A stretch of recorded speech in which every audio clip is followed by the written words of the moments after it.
On the morning of September the 16th, 1942, a Japanese sniper tied himself to a tree, not because he was afraid of falling, because he intended to die there. His commanding officer had explained the plan simply: climb before dawn, choose a target, wait, and keep shooting until the Americans found you, if they found you. The rope was not a safety measure, it was an instruction. If a Marine bullet killed him first, his body would remain upright in the branches, rifle still raised, still pointing at the jungle below. American soldiers searching for a position would waste precious minutes on a corpse that appeared to still be aiming at them. That was the level of thinking the United States Army was dealing with in the Pacific in 1942. An enemy that had spent nearly a decade building sniper doctrine, training sniper psychology, and engineering sniper tactics specifically designed to paralyze American units from the inside out. And the United States Army had come to that fight with nothing. Absolutely nothing. Not because they lacked the men, not because they lacked the rifles, but because 23 years earlier, a group of generals had made a decision that seemed entirely reasonable at the time, and turned out to be one of the most catastrophic institutional mistakes in the history of American warfare. To understand what happened in those jungles, you have to understand what happened in Washington in 1919. The First World War had just ended. The bodies were barely in the ground. The American military sat down to review what 4 years of industrial slaughter had actually produced in terms of lessons. And one of the lessons they thought they had learned was about snipers. The British and Germans had developed sophisticated sniper programs during the war.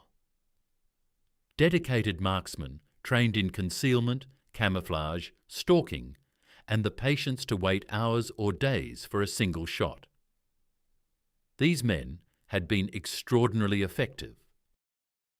A single trained sniper could pin down an entire platoon, force movements to stop, make any exposed position into a death sentence.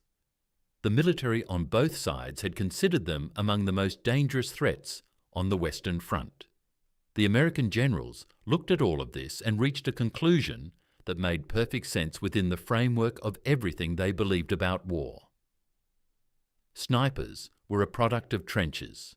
Trenches were static. Static warfare was the catastrophe that had just killed an entire generation of European men.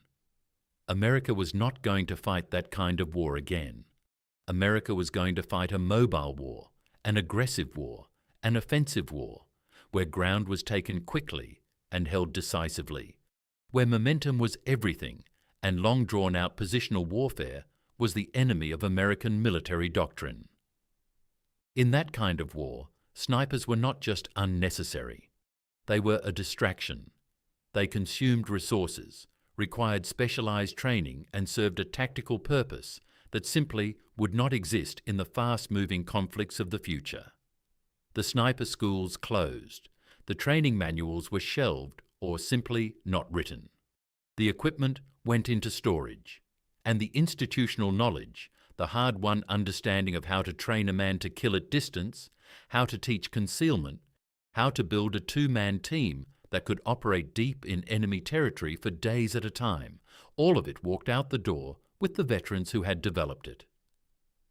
Nobody wrote it down in any systematic way. Nobody assigned responsibility for preserving it. It simply ceased to exist as a formal capability of the United States Army. For 20 years, this decision sat quietly in the background, invisible because nobody was being shot. Then December the 7th, 1941 arrived. Within 8 months of Pearl Harbor, American Marines were fighting through the jungles of Guadalcanal, and the consequences of that 1919 decision were being paid for in blood.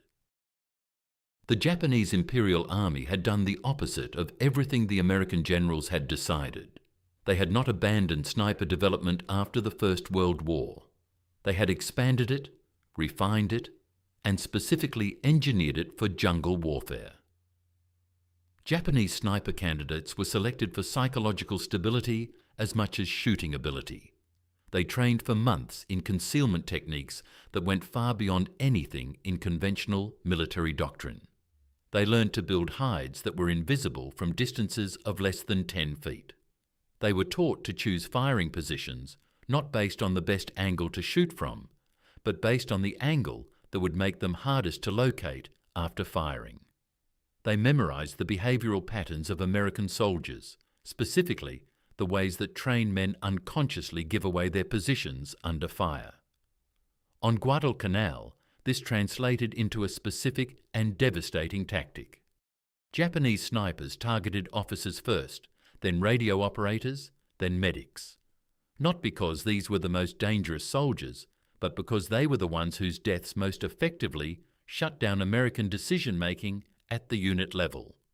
A Marine platoon that lost its lieutenant and its radio in the first 60 seconds of contact with a hidden position did not stop being dangerous. It stopped being coordinated. Uncoordinated Marines pressing forward through jungle against concealed positions that they could not locate and had no trained method for clearing was a recipe for casualties that served no tactical purpose.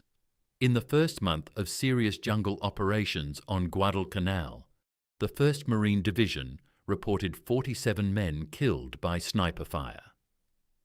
92 more were wounded. These numbers do not capture the secondary effect, which was in many ways worse. Entire units began refusing to advance through jungle terrain, where sniper fire had previously been reported. Men who had proven themselves perfectly willing to walk toward machine gun positions were being psychologically paralyzed by an enemy they could not see, could not locate, and had no doctrine for fighting. Experienced officers watched their men flatten themselves in the mud at the crack of a single shot and stay there, and they had no training, no manual, no established procedure to give them for getting those men up and moving again. Back in Washington, the War Department sent an urgent letter to Fort Benning, Georgia, in January 1942. The language was measured and bureaucratic, as military correspondence tends to be. But underneath the careful phrasing was a simple and devastating admission. The United States Army needed snipers. It needed them immediately. It needed training doctrine, suitable rifles, optical equipment, and a program capable of producing trained marksmen in volume, and it needed all of these things to be built from nothing while a war was already killing American soldiers at a rate that was accelerating weekly. The men who received that letter were officers in an institution that had just spent 2 decades telling itself snipers were unnecessary. There was no template to work from. There were no veterans of a sniper program to consult, no archived curriculum, no list of equipment specifications developed through years of testing and refinement. The Marines had a thin thread of institutional memory kept alive by a handful of officers who had quietly refused to let it disappear entirely. The Army had almost nothing. What happened next was not a story of the institution rising to meet the crisis. The institution was too slow, too bureaucratic, too anchored in its own established thinking to move at the speed the situation demanded. What happened next was a story of individual men deciding not to wait for an institution that was failing them, picking up whatever they could find, and solving the problem themselves in the field, under fire, while their friends were dying. One of those men was 26 years old, had grown up hunting deer in the hills of Pennsylvania, and had never expected to become the person who would teach the United States Marine Corps how to fight back against an enemy that had been preparing for this specific fight for nearly a decade. His name was Frank Smoker. And in the fall of 1942, on a jungle island that most Americans had never heard of 3 weeks earlier, he was about to solve a problem that 20 years of institutional neglect had created. On October 6, 1942, a Marine private named Daniel Leonhard stepped onto a jungle trail west of the Guadalcanal River and died before he heard the shot. The sniper who killed him was never found. Nobody saw where the bullet came from. The men around Leonhard hit the dirt, sprayed automatic fire into the canopy for 30 seconds, and heard nothing come back. By the time the platoon sergeant finished counting the tree line, the sniper had already moved. He was gone the way he always went, upward, deeper, into the green ceiling that swallowed everything and gave nothing back. That afternoon, Lieutenant Colonel William Whaling found out about it the way he had been finding out about everything on Guadalcanal for the past 8 weeks. Another name, another position that could not be taken, another patrol that flattened itself in the mud and waited for a man it could not see to stop shooting. Whaling was 50 years old. He was the executive officer of the 5th Marine Regiment, and he had a reputation in the 1st Marine Division for saying things that made staff officers uncomfortable. Not because he was insubordinate, because he was usually right. He had grown up hunting elk in Oregon and white-tailed deer through the hill country of the American South. He understood terrain the way men who have spent years moving quietly through it understand it. Not as a map, not as a symbol system, but as a collection of shadows, angles, and choices that a patient man with a rifle would evaluate in a particular order, arriving almost inevitably at a predictable position. Standing over a map of the Guadalcanal sector that October, Whaling understood something that the official casualty reports could not capture. The Marines being killed by Japanese snipers were not being killed by superior marksmanship. They were being killed by superior thinking. The Japanese sniper who had shot Daniel Leonhard had not chosen his position randomly. He had looked at that stretch of jungle the way a hunter looks at a field before dawn, identifying the natural corridors, the angles of morning light, the vegetation patterns that would put his silhouette against shadow rather than sky. And he had chosen the single best available position for exactly the purpose of making himself impossible to find. That was not instinct. That was training. Years of it.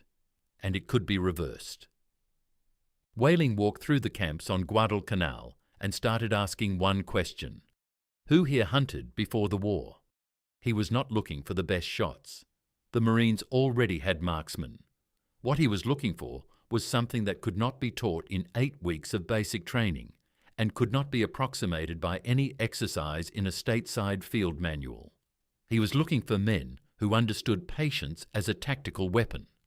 Men who had spent mornings before sunrise lying motionless in wet grass, controlling their breathing, watching a single gap in the trees for movement that might or might not come. Men who could look at a hillside and identify, without conscious reasoning, the 3 or 4 spots a careful animal would use for cover, because the same logic that made those spots attractive to a deer made them attractive to a man trying not to be seen. The men who raised their hands were from farms in Montana, swamps in Louisiana, hill country in Tennessee and Pennsylvania. Some of them had discipline problems. Some of them had been in trouble. Whaling did not particularly care. He put roughly 40 of them together and he explained what he needed. Not sharpshooting, hunting. He taught them in the jungle itself because there was nowhere else and no time to go anywhere else. He laid out the patterns of Japanese sniper behavior that the division had assembled from 8 weeks of being shot at. Japanese snipers almost always chose elevated positions, not because height gave a better shot, but because the American soldier's eye, trained to search for threats at ground level, would sweep across a tree canopy and register foliage rather than the outline of a man tucked into the fork of a branch 30 feet up. They preferred the western edges of vegetation, positioning themselves so the setting sun was behind their targets and in front of their own shadows. They chose firing angles that scattered the acoustic signature of a rifle shot across multiple directions simultaneously, so that the crack arrived at American positions from 3 different vectors at once, making the source triangulation that a soldier's brain tries to do automatically in the first second after a shot nearly impossible. And then Whaling told them the part that made everything else make sense. Once you understood these patterns, he said, a Japanese sniper's training became the thing that got him killed. Because a well-trained man operating in the same terrain week after week would select the same categories of positions over and over, because those positions were objectively superior and his doctrine had taught him that superior positions equaled survival. Habit built on doctrine, built on repetition. Repetition was predictable, and predictable, Whaling said, was a death sentence once the man hunting you knew what to predict. On October 7, 1942, the Whaling Group crossed the Guadalcanal River as part of a broader offensive operation, moving into terrain that Japanese snipers had controlled for weeks with what had seemed like complete impunity. What happened over the next 4 days was not what anyone in the planning tents had anticipated. The Whaling Group and the units operating alongside them accounted for over 750 Japanese soldiers killed, including effectively destroying the 4th Japanese Infantry Regiment. The Japanese officers coordinating the defence west of the Guadalcanal were gone in the first 48 hours. Radio operators, artillery spotters, the men whose deaths most efficiently collapsed the command structure of a unit in contact. They were dying from distances and from angles that Japanese doctrine said were not possible to shoot from, by men who had spent the previous 3 weeks learning to approach those positions from the direction a man trained to watch for threats would never think to watch. The psychological effect was something the Japanese commanders on Guadalcanal had no category for. Their snipers were being killed in positions that their training said were safe. Safe positions had always been the foundation of the entire tactical system. When the safe position stopped being safe, there was no fallback. There was only confusion, and confusion at the command level is more lethal than any artillery barrage because it spreads downward through every decision that follows. 1 month later, on November 1st, 1942, All Saints' Day, Company C of the 1st Battalion, 5th Marines crossed the Guadalcanal and walked into a prepared ambush on Hill 78. The Japanese defenders of the 7th Company had spent weeks building coral-reinforced bunkers so perfectly camouflaged that Marines were reaching out and touching them before they understood what they were looking at. 27 Marines from Company C died that morning in less than 2 hours of fighting. It was the highest single action fatality count for any Marine company in the entire Guadalcanal campaign. The men who survived described the experience the same way. They could not see who was killing them, could not locate the positions, could not direct fire at something they could not find. But something had changed. The Whaling Group's operations 3 weeks earlier had established that the problem was solvable. The Marine Corps no longer accepted that Japanese snipers were simply invisible. They were predictable, and predictable meant huntable. By September 1942, a scout and sniper school had been formally established on Guadalcanal itself, not in California, not at some rear area training base. On the island, in the same jungle, run by men who had learned the curriculum from being shot at. 2 snipers per rifle company were trained on the ground where they would immediately use what they learned. The rifle was the M1903 Springfield, with an 8-power inertial telescopic sight, a scope designed for competitive target shooting that turned out to be one of the finest precision optics in the world.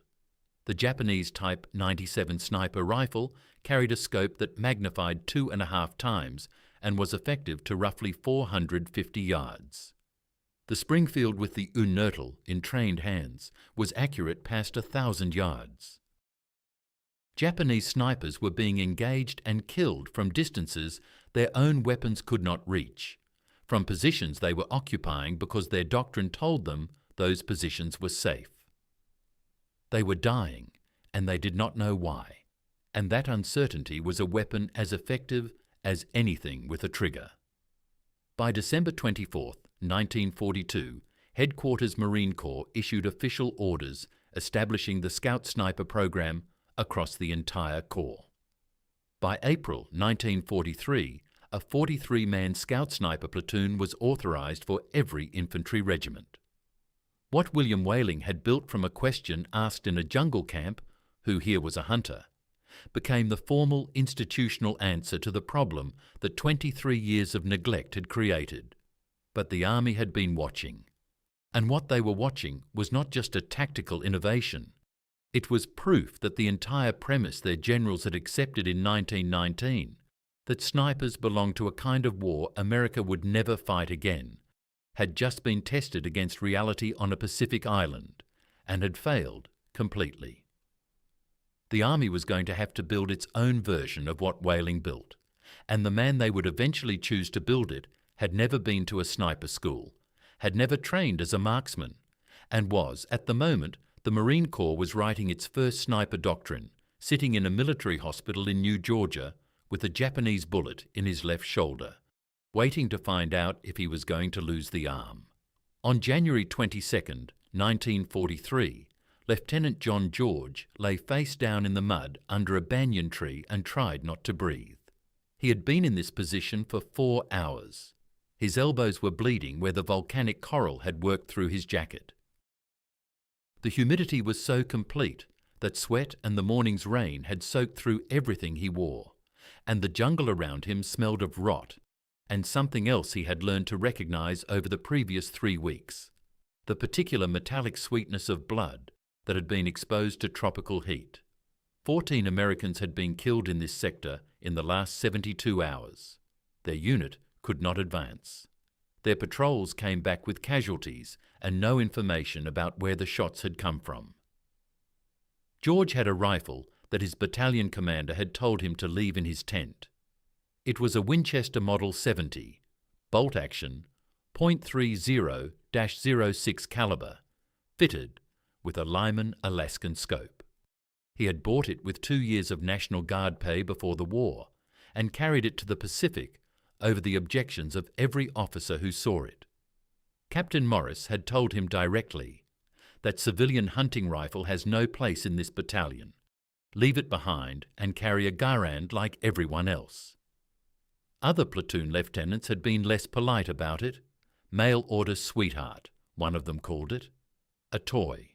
The M1 Garand that every other American rifleman carried was a semi-automatic, 8 rounds, fast and reliable. George's Winchester held 5 shots and had to be manually cycled between each one. In a conventional firefight, it was objectively inferior. But George had grown up hunting in the Appalachian Hill Country of North Carolina, and he understood something about the difference between a firefight and a duel that the Army had never put in any manual. He was not looking for a firefight. He was looking for one man. He had spent the previous 3 days studying the sector the way his father had taught him to study a ridge before a deer hunt, not looking for the deer, but looking for where the deer would be. He had walked the ground at dawn, before the light was full, lying on his stomach on every elevated position that offered a clean angle down into the American patrol routes, asking himself each time, if I were trained to kill from here, would I use this spot? He had a notebook with 8 candidate positions marked and ranked. 7 of them were in trees. 1 was behind a coral outcropping on a hillside that the morning sun would backlight perfectly from 7 until 9, putting the American positions in full glare while the position itself stayed in shadow. George was lying 70 yards from that outcropping now, in a depression so shallow it barely covered his profile, watching through the Lyman scope. At 0847, something moved. It was not a shot. It was not a sound. It was a single shift in the pattern of shadows behind the coral, the way a seated man's shoulder changes angle when he reaches forward slightly to adjust a rifle. A movement so small that the human eye at ground level scanning for threats would have processed it as wind moving a leaf and moved on. George had been watching that specific patch of shadow for 40 minutes without moving his eyes. He recognized it. He exhaled halfway. He did not complete the breath. He squeezed the trigger. The Japanese sniper who had killed 4 Americans in this sector over the previous 2 days was dead before the sound of the shot reached the American lines behind George. Nobody at the American position heard the shot clearly enough to locate it. The acoustic signature of the Winchester carried differently through the tree cover than the Type 97 Arisaka that their ears had been calibrated to. Sergeant Wallace watching from the American perimeter, later reported that he had heard what sounded like a branch falling. George cycled the bolt, kept his position, and waited. He did not move for another 2 hours. He was following a principle that nobody had written down anywhere in the United States Army's official doctrine, because the United States Army had no sniper doctrine. The principle was simple. A sniper's position is revealed by the second shot, not the first. Every competent counter-sniper within range would be watching the last known direction. Moving immediately after a kill was how trained hunters got killed, by the people hunting them back. George lay in the mud and waited. He had 4 rounds left and a notebook with 7 more positions marked. By January 25th, 4 days into the operation, George had accounted for 11 confirmed Japanese sniper kills. He had fired 31 rounds. His rifle had never jammed, never malfunctioned, and he had not been wounded.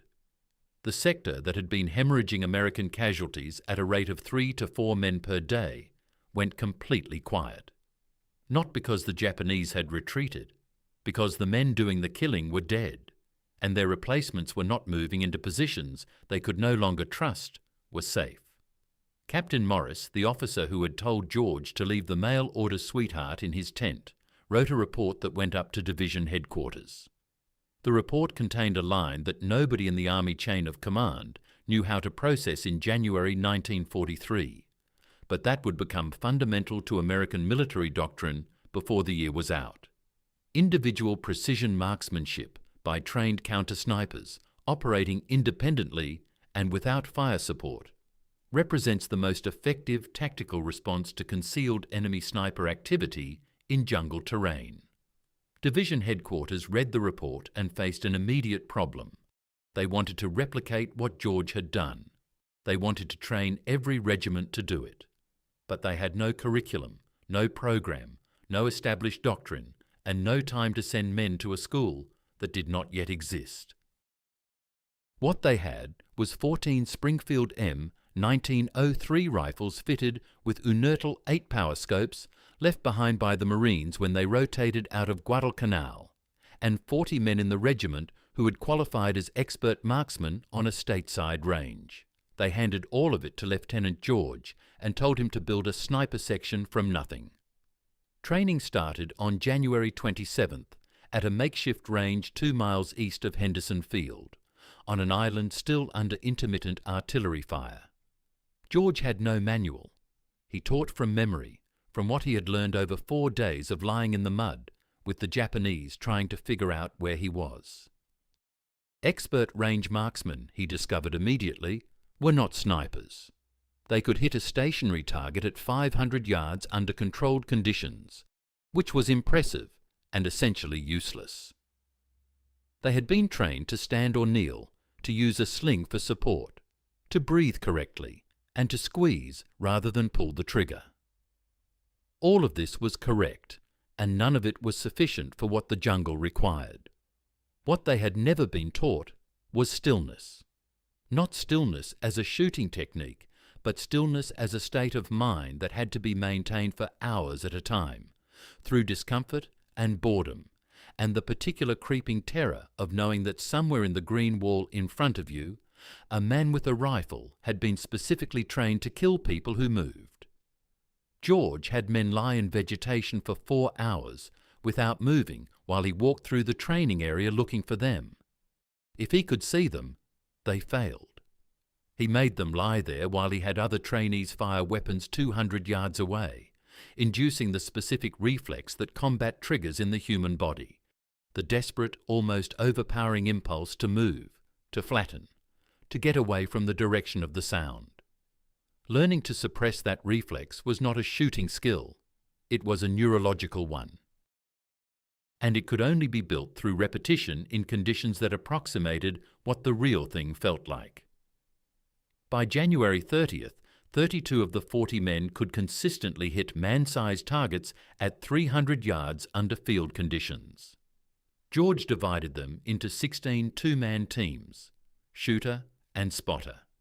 The spotter's job was to locate targets through binoculars, provide security while the shooter engaged, and read the vegetation for wind effects that the shooter, locked into the scope, might miss. After each kill, the roles rotated. Both men had to be proficient at both jobs, because in the field, the man holding the rifle would not always be the one in the best position to take the shot. What George had built in 14 days under combat conditions on a contested island was the framework that would eventually become the Army's formal sniper doctrine. Not because he was following a plan, because men were dying and he had figured out how to stop it, and nobody above him in the chain of command knew more than he did. Washington, meanwhile, was finally beginning to understand the scale of what had been neglected. The urgent letters were still going back and forth to Fort Benning. The Infantry Board was still writing specifications for equipment that the Marines had already been using for months. The institutional machinery was moving, but it moved the way it always moves, slowly, procedurally, with committees and approval cycles and requests for comment. The men who would eventually benefit from that machinery were already dying in jungles that were moving further from Guadalcanal every month: New Georgia, Bougainville, Tarawa. Each island brought a Japanese defensive system more elaborate than the last, built by men who had now had 2 years to study exactly what American forces would do when they came ashore, and exactly where an invisible rifle would most effectively stop them. On February 7, 1943, a Japanese rifleman shot John George in the left side near the Tennaro River. George had been in position since before dawn, working the eastern edge of the American perimeter, where the last Japanese rearguard units were covering the evacuation from Guadalcanal. The bullet entered below his ribs and exited cleanly. He made it back to the aid station under his own power, carrying his Winchester. The medic who treated him said later that the lieutenant seemed more concerned about the rifle than the wound. He kept one hand on it the entire time he was being bandaged. The sniper section George had built in 14 days of improvised training continued operating without him. By February 9, 1943, when American forces reached Cape Esperance and found it empty, the Japanese evacuation complete, the campaign officially over, George's section had operated for 12 days total. The numbers were exact and recorded. 74 confirmed kills, 0 friendly casualties during sniper operations.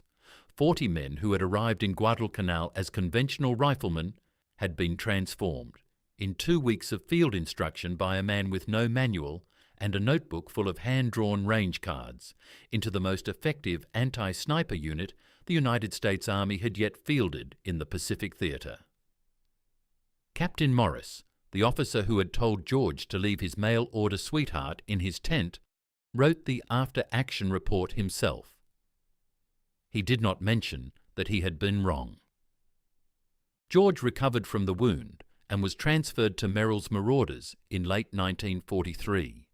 The Deep Penetration Special Operations Force conducting long-range jungle warfare in Burma against Japanese positions that had never seen American soldiers before. The conditions were worse than Guadalcanal in almost every measurable way. The terrain was higher, the distances longer, the supply lines thinner, the distances from any support so vast that a wounded man's survival depended entirely on what was around him. George used his Winchester in Burma the way he had used it in Guadalcanal, as the answer to a problem that nobody around him had been prepared for and nobody above him had a doctrine to address. By the time the Marauders reached Mietkina in May 1944, George had not fired his rifle in combat for weeks. The jungle fighting had closed to distances where a bolt-action hunting scope was useless.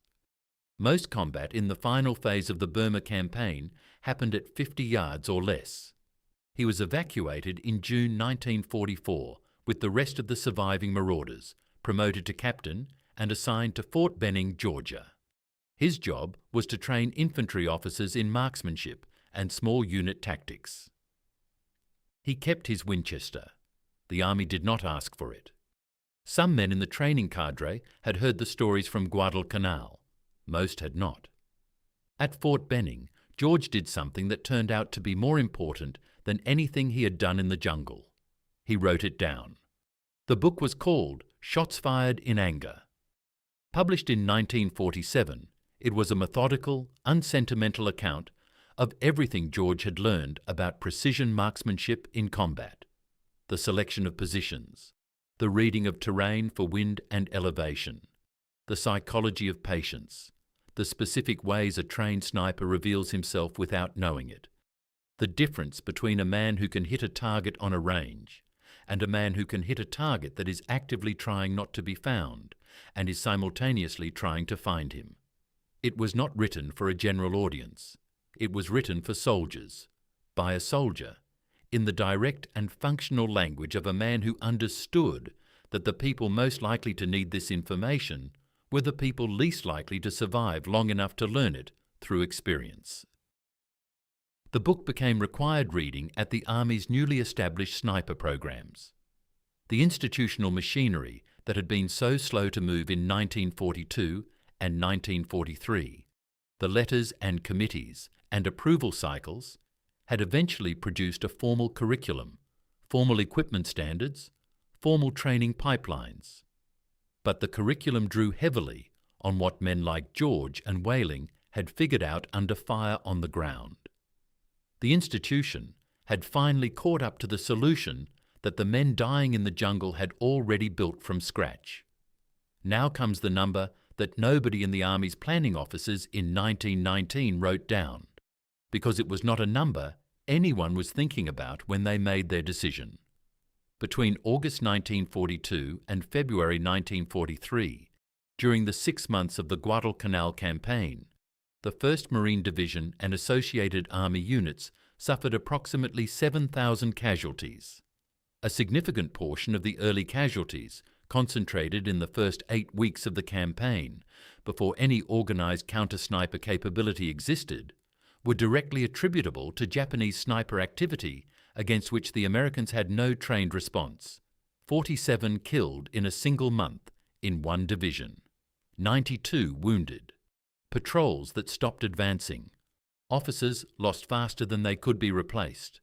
The Marine Corps Scout Sniper program, once established and operational, documented a measurable change. Units supported by trained sniper teams advanced an average of over 1,000 yards further per day than units without that support.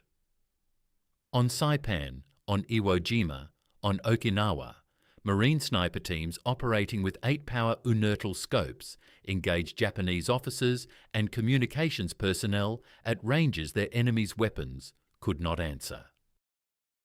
The systematic targeting of enemy command and control, the precise removal of the men whose deaths most efficiently collapsed a defensive position, shortened engagements that would otherwise have required days of attritional infantry assault.